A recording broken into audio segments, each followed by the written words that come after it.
Martinez, yeah, he's put together. 27.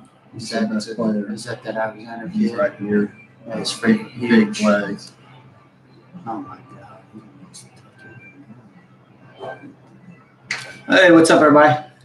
Just be a couple minutes and we'll get started here. Sorry, we're just looking at the doing the bus test on the Brookfield Bulldogs right now, and skills guys, Michael, have to me passed the test. They look like Haven't seen the line yet, but yeah, they're pretty solidly built here from Brookfield. 18 is 18. I think he plays. Yeah, that's a Rodriguez kid. Kid had a bunch of interceptions. So. Yeah, 2 and then had a touchdown. He was the one who scored a touchdown. He's put together. Quarterback should be number 10. And 8 is officially hurt. There's the returning quarterback, so he is out.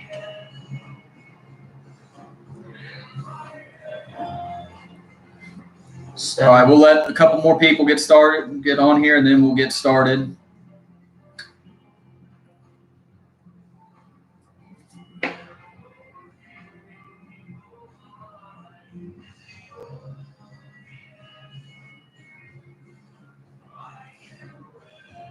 All right, well, we got a few on here. We'll go ahead and get started. Welcome to the 2Dubs Show, sponsored by Quinn Farm Supply. For all that you do, this Dubs for you.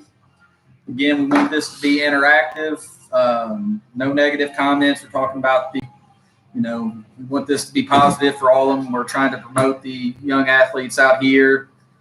I'm going to bring it up throughout the contest or throughout this Facebook Live, the interactive question of the week. What is your favorite moment as a Panther fan, young fan? If you are new to the area, new to Monroe City, can be any favorite moment as a fan, but that's kind of something that Ryan came up with, and I know we have some thoughts, and we'll kind of share them towards the end of the show. Yeah, any sport. If those of you that have been around Monroe for a while, again, when you were young as a kid, and that's what I think high school sports is all about. It's all about community coming together, supporting our young people, and as a kid, you look up to these athletes, and as I now have my own kids, and they get to experience this. They've had their heroes. They named one of our 1,000 pets after Cole Pennywell a couple years ago. And, that's what it's all about. And, we idolized the athletes when we were growing up and loved watching them. And I'm sure you guys out there in Pantherland did the same thing. So let's get a bunch. Let's get a lot of interaction going tonight, and we'll share ours later. Tell everybody we're on the air now. Let's try to get a bunch of viewers tonight. We'll get started. We'll talk about the newest sport for Monroe City. Cross country gets their first meet of the year Monday at Salisbury. Pretty solid showing for a first meet in the cross country history. The girls finished second overall. Bailey, lead third place overall. Emily Williams, fifth place. Boys have 2 in the top 20. There wasn't enough for a boys meet or boys team, but good showing. I think they are off to Mexico, I believe, for their second meet tomorrow. So, exciting times in new sport, a sport that's really picked up in the area. And, with the success that Monroe's had over the years in track, and for all the football success, I'm not entirely sure the track isn't what Monroe City's had the most success with over the years. So be exciting to see how that is going forward. Yeah, hard to argue that. Really, if you look at the banners in the gym, track probably does have the majority of them. But, yeah, what a cool deal. First meet, great showing. You place it as a team second overall, which is awesome. Hannah Wheeler ran good along with Emily and Bailey. Bailey's been itching to run more. We joked about it last week. Not very many people, her and Emily kind of did a 5K circuit basically this summer. I know Emily ran a lot of them, and maybe Hannah was in there too. I'm not sure, but really cool just to see kids shine. I've always said, it doesn't matter in high school what it is. Be involved, find something you like, and hopefully it's something you can do for the rest of your life. Obviously you're eventually going to retire from playing football and probably softball and eventually, basketball. But some of these things you can carry on for life, and some of these activities and skills that these kids are so good at in Monroe City, so represented in. And, whether it's sports or ag or music or all the art shows we always kick blood in, it's just really neat to see all the different Monroe City kids, and this is just another opportunity for them to shine. Okay, so let's switch gears. The softball team in what has to be one of the busiest weeks of any softball team in probably the state. 2-1 start to the season. Have the Monroe tournament tomorrow. First game's at 9 o'clock. I encourage everybody to go out and try to catch some of the games tomorrow. Monroe City off to a 2-1 start. Like I said, open up a 15-4 win over Mark Twain. 20 hits in that game. 15 runs on 20 hits. 3 hits each for Bailey Hayes, Danielle Fonner, Emily Friday. 3 RBIs for Danielle Riley. Quinn with the win with 9 strikeouts. Game number 2 against Hickman on Wednesday, a 5-1 loss. Hickman, I was out there for a little bit of that game. Hickman's pitcher was really solid. Monroe couldn't get a whole lot going then, and they did have the bases loaded in the bottom of the 7th, a chance to, score some runs, come back and tie it and win that game. Just unable to do so. But, you're playing one of the biggest schools in the state of Missouri in Columbia Hickman, lose 5-1. That's certainly respectable. Danielle Fonner had the lone RBI in that game. And then last night, the thriller of the weeks thus far, a 9-8 win in 9 innings against Macon. Pitchers were Riley Quinn, I believe, for 4 innings, or Kaylin Fimler for 5 innings. They did allow 8 runs, but only 2 of them were earned. Kaylin Fimler gets the win in that game. Bailey Hayes, kind of the star of the night, 3 for 5 with 3 RBIs. Emily Friday, the freshman, with 3 RBIs as well. Yeah, we talked about this too last week, how you don't typically think of week 1 as being a big week for any sport because it's still early, but you played a district opponent in Mark Twain. You like getting those head-to-head matchups, and then you have a Columbia Hickman game where it's just kind of a barometer. Where are we at right now? And both Michael and I were able to take in part of that game, and then at Macon, just a tremendous game. And how about some of these stats that these, Bailey Hayes, Danielle Fonner with big hits, Lolo, Carly. How about the freshmen, Emily Friedak and Kaylin Fimler? Kaylin is putting in some serious innings as a freshman. Look for her and Riley to really probably just go 1-2 for the remainder of the year. And other pitchers, the young McKenzie can pitch. But just some tremendous. Danielle Fonner is putting up some great numbers as a senior leader. And Bailey Hayes is really hitting the ball well, which that she has played so much softball in her day, really hitting the ball well. And Carly Youngblood actually with the big go-ahead triple in the top of the 9th to score Lolo. Lolo then is hit in by Bailey to give a 2-run lead. Carly's hit in by Bailey. Yes, thank you. Carly's hit in by Bailey. And then, able to close it out with Kaylin there in the bottom of the 9th. You only play 7 innings in softball. Nice extra inning win. 1 seed for the Panthers. I'm going to try to catch up the afternoon. I've got youth football all morning. All 3 of my boys are playing. So hoping to get there in the afternoon and check in some softball. It's supposed to be weather. Supposed to be great. Pork burgers and hot dogs all day there at the Lions Club. So, it's just a really good start for the girls. And we'll have some more stats as the year goes along. I just got Bailey Hayes hitting over 500, Bailey Hayes hitting over 400, Riley Quinn over 500. Danielle, 5 RBIs already. Lolo, 4 for 11, but she's reached base on a bunch of walks as well. I mean, her on-base percentage is way up there. It's a good team, as Coach Chin said on the pregame show before the Jamboree that you can go back and watch on YouTube. She really likes her 1 to 9 lineup. And, in what we've seen, they all have the ability to hit. And really they got even more than that. You have, between McKinley Meyer, Madeline Meyer, Sierra Wardlow. I mean, they have a lot of options, and they really go 10, 11, 12 players that can play and, at least give them something off the bat, in the field and on the bat. So Number 1 seed, again, like we said, for tomorrow. I believe game 1's at 9 o'clock, and then it kind of just jumps around. But I believe it like at 2 o'clock for the third-place game. 5:30 is the championship 5:30 game. would be the championship game. Hopefully the Lady Panthers are there, and just an exciting time. Coach Chin does a great job, Coach Baker, with the girls, and it's just I think it's a tight knit group of girls too. From what Coach is telling us and from watching them, out there, they support each other. It looks like beach theme tonight for the student section as the students are starting to show up here. Just a tight knit group of girls. A lot of them have played a ton of softball every summer since they, were knee high, and it shows. I mean, they're a very fundamental team as far as hitting the ball, fielding the ball, and it's just it's exciting. It's going to be a fun season for them for sure. All right. So next up, we'll kind of recap the football game from last week again. Let's give the Newbins our question again, Michael. Give them our question. Okay. Question of the week: favorite moment as a young Panther fan watching the Panthers. Can be any sport. Just let's get some answers. We got 14 of you out there. What's your favorite moment? Most of you that I've seen join have been a Monroe Cityan for many years. If you've moved in, what's your favorite moment as a fan since you moved here? So let's get some interaction. All right. So last week, tough loss for Monroe City. It started off almost perfect. 17-play drive. I don't remember the last time I saw a 17-play drive going 80 yards, capping off 7 or 8 minutes of clock time. 3-yard touchdown run for Keenan Bass. Monroe City goes up 6-0, and then the defense shows up the first series for Centralia. Centralia goes 3 and out.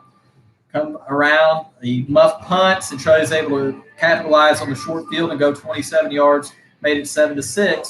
But, Monroe City came right back at them and was able to drive all the way inside the 25 to about the 22-yard line where the drive stalled. And then from that point on, it was all Centralia. The running game for Centralia was really the star of the show and, very balanced. And, it's just a good team that was good up front. They were able to kind of, control that line of scrimmage. Yeah, it was you ideally in high school football, you start with a non-conference game to kind of get your feet wet. But in the Clarence County Conference, it's not an option. You're jumping right into the fire, and you go to Centralia. And it's when you take a loss in week 1, you got a whole season ahead of you. And so then it becomes up to the seniors to kind of see, step back, be leaders, and see what happens. And, the unfortunate part for that game is not only do you take the loss, but looking out here in the street clothes as Monroe City is warming up, with the injury bug definitely hit us. We are going to have, Danny Denison's going to be out. So that's a big one of those key cogs there at the senior middle linebacker, senior guard, who had a great year last year as a first-time starter. And, it's going to be a big loss. We'll see who ultimately starts at middle linebacker is probably the bigger question mark. Offensive line is a huge loss too. But we're starting to get some responses, it looks like, from the mayor of Huntington has joined us. Right. We got 16 on here again. Favorite moment as a Panther fan. We kind of keep towards the younger days. But, anytime – and Brad kind of stole, which was going to be my number 1. I think that is the best moment when the ref held up the ball. We'll kind of go through the moments there towards the end, but keep them coming.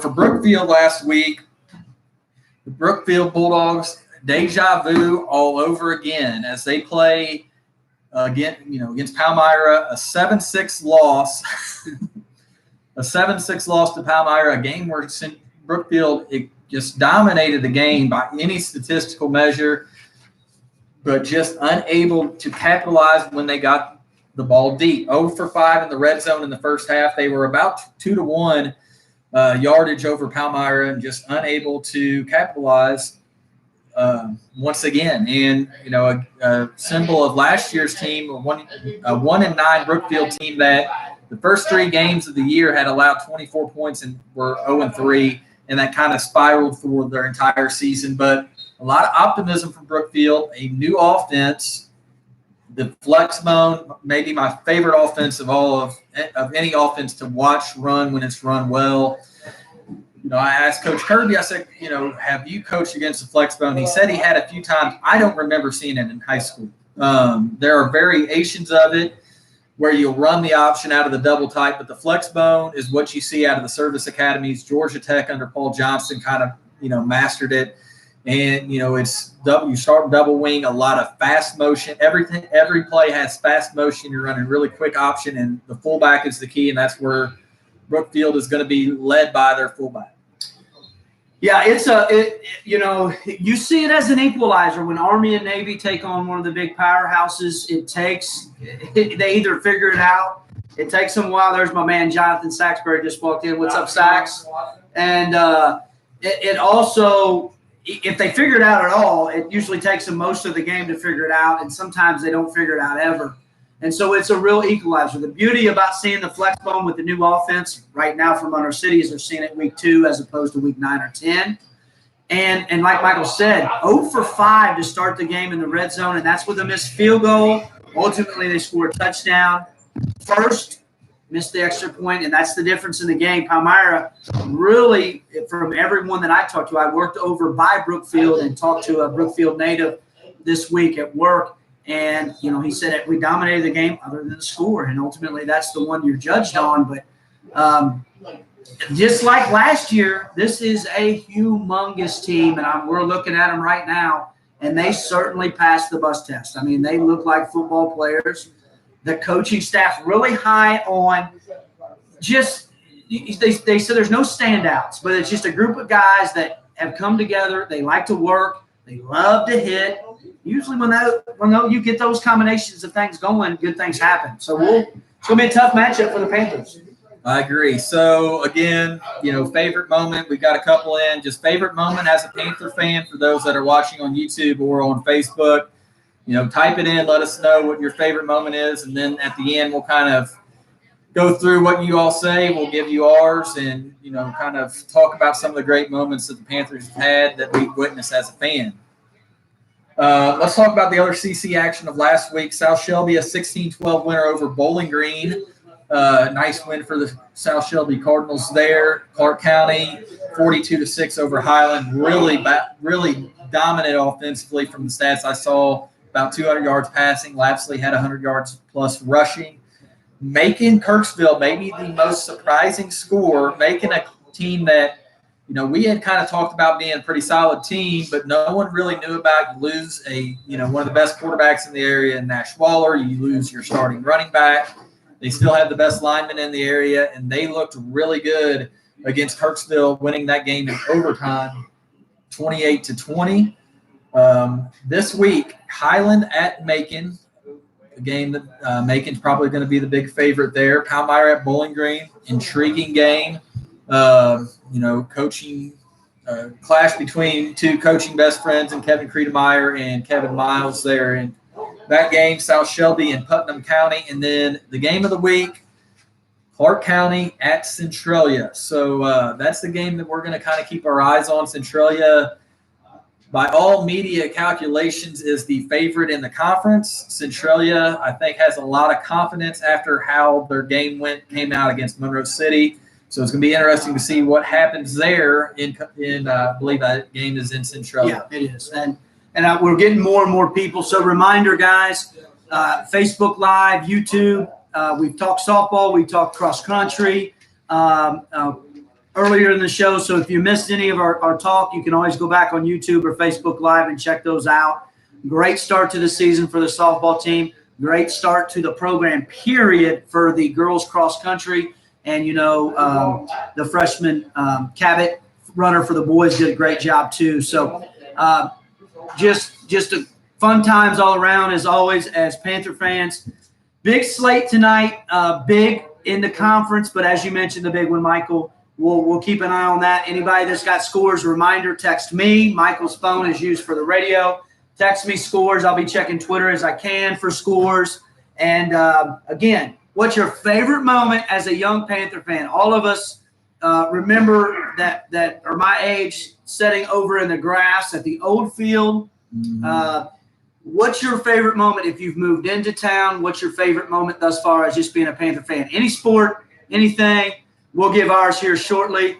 We got probably about 10 minutes left, so let's get it interactive. We got some year coming in, and it's good to see some interaction here, and we appreciate it. And just keep bringing them on. We'll kind of go through what you guys have written, and then we'll say I got a couple texts with some candidates, and we'll kind of say some that we remember.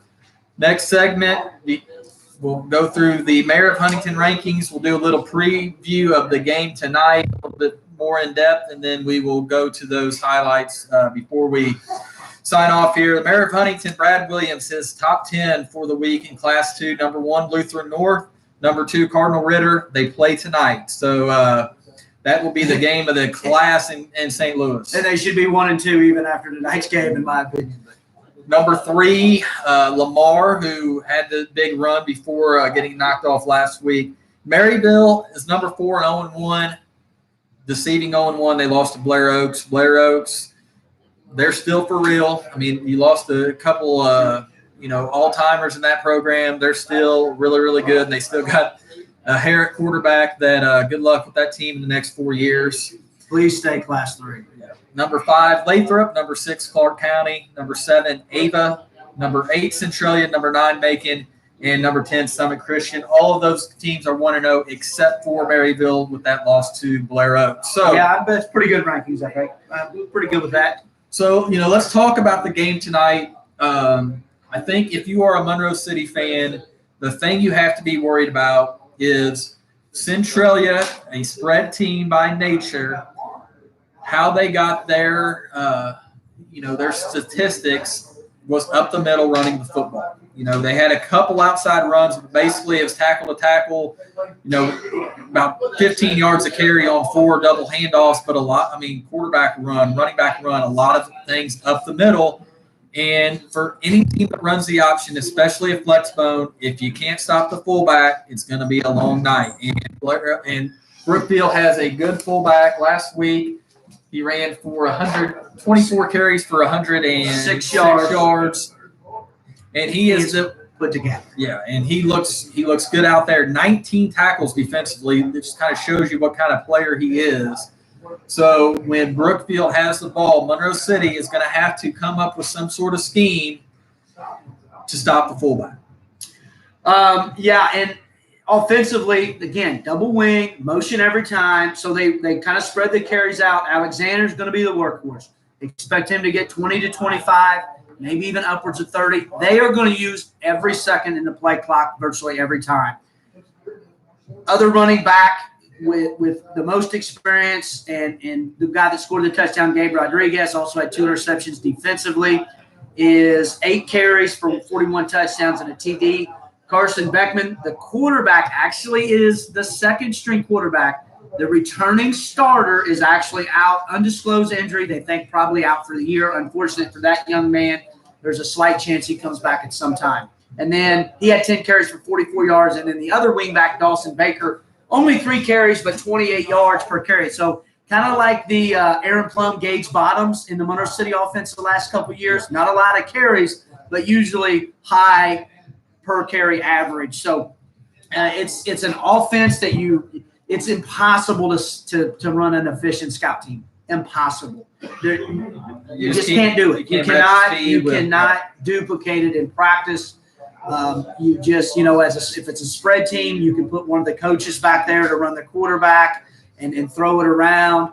A wing team T is tough to scout too, but because of the timing issues. But this is probably the hardest offense to duplicate in practice because the timing is so critical. And if they're running a true triple option, which I doubt I this early seen a whole lot of triple option out of them. But if they get to that point, then all bets are off the table as far as timing and trying to run a scout team. Yeah, basically, a lot of it just double option is, what some people would call it, play to the fullback and run the option outside. So when Monroe City has the ball, it's going to be, I think, establishing that second ball carrier. I mean, Keenan is going to be the workhorse. They're going to work him hard. It's going to be tough against this big defensive front from Brookfield, especially with the Alexander kid at linebacker.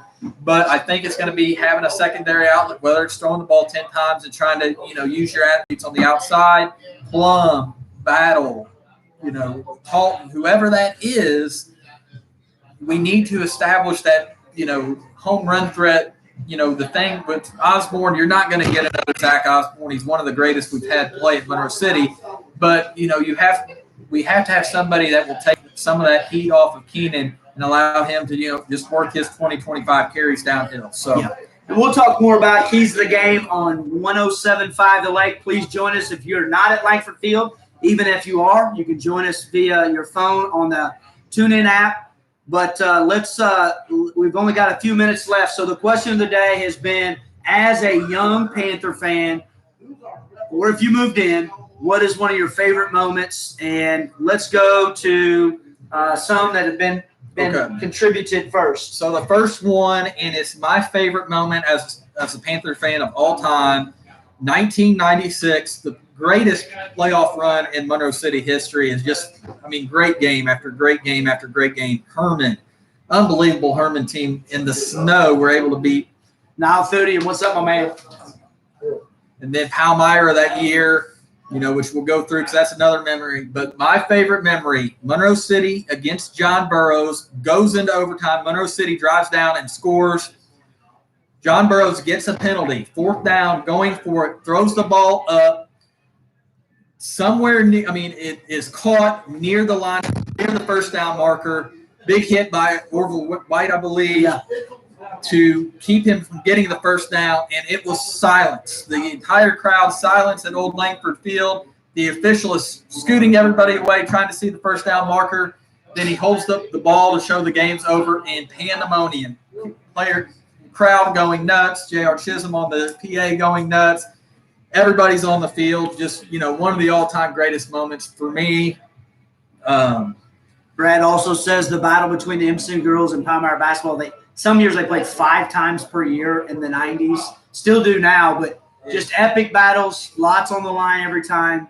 Elite Eight, they would implications. A lot of times they would be playing each other for a chance to go to the Final Four. Brad, when Scotty Williams running on the field crying, that goes back to the 96 team as well against Palmyra. One of the moments that was brought up, sent on a text to me, Monroe goes for 2 late in that game. Ryan with a great pass to Lamont White, who catches it in the back of the end zone to give Monroe City the lead and proceeds to dance down the entire Monroe City sideline, which happens to be in front of the Palmyra crowd. I don't know if he was on the kickoff team because he might have been still dancing during the kickoff, just high strutting all the way down the field. Great moment. Just a great game there. And what a great moment. But I didn't really expect when I would pose this question to Michael, I really wanted to talk about the late 80s teams that I was a kid with and seeing literally at Old Langford, Michael Washington carry, I think, the entire Macon defense to a late 4th quarter touchdown and a victory. Just an unbelievable moment. He was an absolute stud. You had Clay Talton on the team. Of course, watching my Uncle Scotty, I looked up to him at quarterback, watching him. Watching Chad Holliday play basketball, because you never knew when he was going to throw one down, was an awesome moment for me as a kid. And then how about Teresa Jackson? Watching her when I was a kid go down to Springfield when they made it to state. Just an unbelievable athlete and everything. Track, you name it, volleyball at that time. But still on UNLV, like top 10 markers at UNLV from the late 80s. Sean Maloney, that gutsy game against Palmyra. That was the one legacy. That's a classic. One of the ones that stands out for me is a game against Palmyra. I was a kid, a young kid, and Drew Quinn hits a game-winning shot basically as he's falling down from half court, throws it behind his back to beat Palmyra. Back then, there used to be a show called George Michael Sports Machine. It was on after the WGM news on Sunday. 10:30 or 11, And it was a National Sports Center-esque, and they had the craziest shot in high school. and that was Drew Quinn. So and as a kid, Kill the Bird games with South Shelby were classic. Of course, we've got the CCC sportsmanship standards in place now, which we should, but it was, what do we have there? Nolan Nichols. Jordan Walkup's moved from left tackle to quarterback. Nice shout out to his teammate Michael there. Hunter, the 2016 football team, and then the baseball team lately. Appreciate the input. So yeah, keep them coming. Let other people see. Even when we're done here, you can see the comments. Right. And if you're watching this late, YouTube, Facebook, comment on it. We can talk about it next week. Well, I won't be there. It will be next week on the 2Dub show. It will be 2Dubs and the Bear. Jeremy Moss will be taking my spot. Here's another one I thought of today. Nikki Hayes and Drew Quinn both scored their 1,000th point either in the same night at Monroe City Gym, or they both got presented a game ball the same night. Really cool moment as a kid. Nikki Hayes is in that conversation for top 5 girls basketball player of all time in Monroe City history. And, of course, Drew could shoot lights out, and just another great moment there.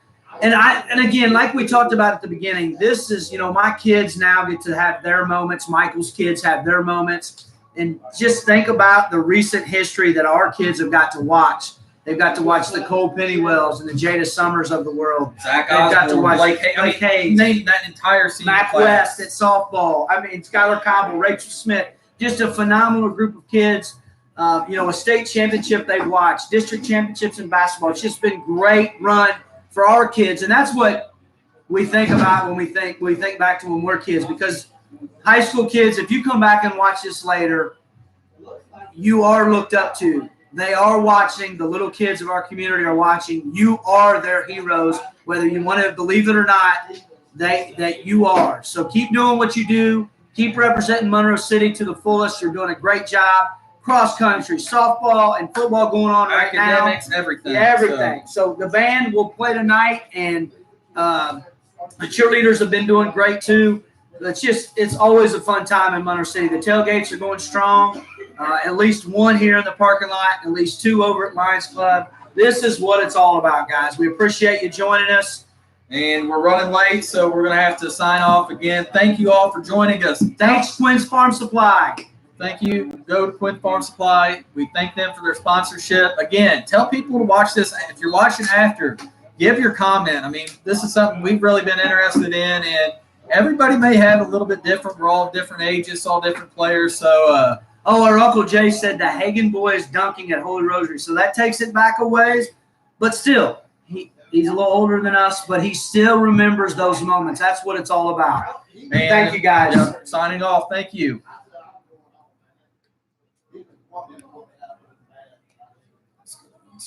Look like when we draw by, it looks like the people.